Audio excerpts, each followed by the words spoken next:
so I've left that probably 20 seconds too long. So wind in, I'm going to unclip that hook length, lay in my pellets because I know that one's used. I'm going to bait up again with a new pellet because I've checked that one. I know the hook's sharp. So again, feed once, feed twice. I'd always rather, just when I'm starting, feed twice initially because I just want some bait in the peg. So just wind down, probably 2 turns that time. Also, by winding it, what I think it helps is, if you can imagine, when your lead hits the water and your hook length, there, your lead is sort of flying in like that, so your hook bait follows it. So by winding, what you're doing then as well is you're straightening out your hook length. So again, I know that might seem a bit insignificant, but I think it really does help.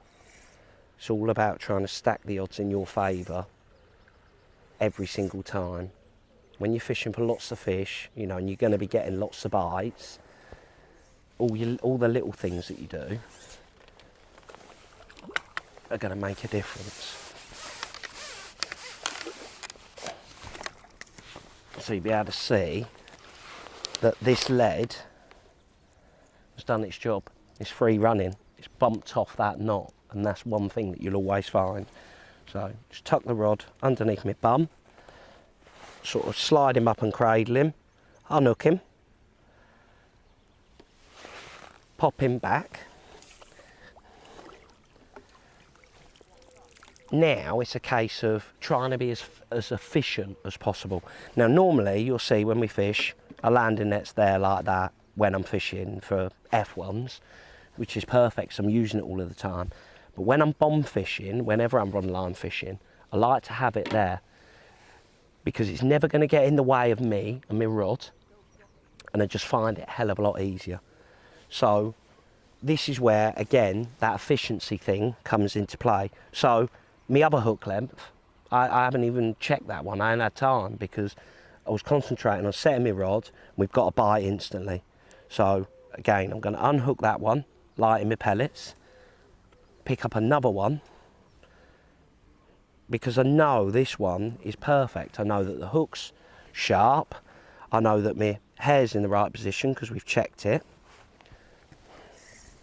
And I don't want to cast out without something that I haven't actually properly checked. I don't want to be rushing, thinking all that I do, chuck it out, I get that and I've missed it. So feed once, feed twice.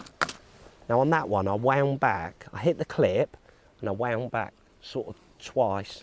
So once, twice, let it hit the bottom and then tighten up to it. And this is a nice thing with a nice soft rod, you can actually tighten up to it without moving the lead. So I get my rod set, I'm just going to take a bit of the tension out of the tip. I'm going to look down, do my stopwatch. So I'm set now. And now I'm going to change the one with the pellet on first because, see that, that's on.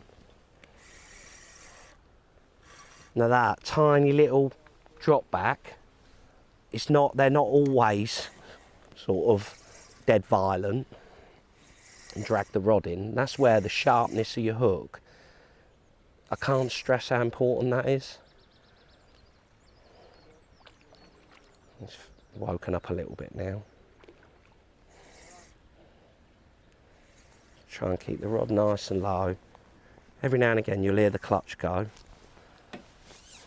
So again, I can slide my landing net. And we've got him. So again, same process. Tuck the rod under my bum. Slide the fish up because it's too big for me to handle it. Gently take the hook out of its mouth, cradle him, oops, pop him back in. Thank you, Mr. Common. Get my landing net sorted. But now I'm in the position where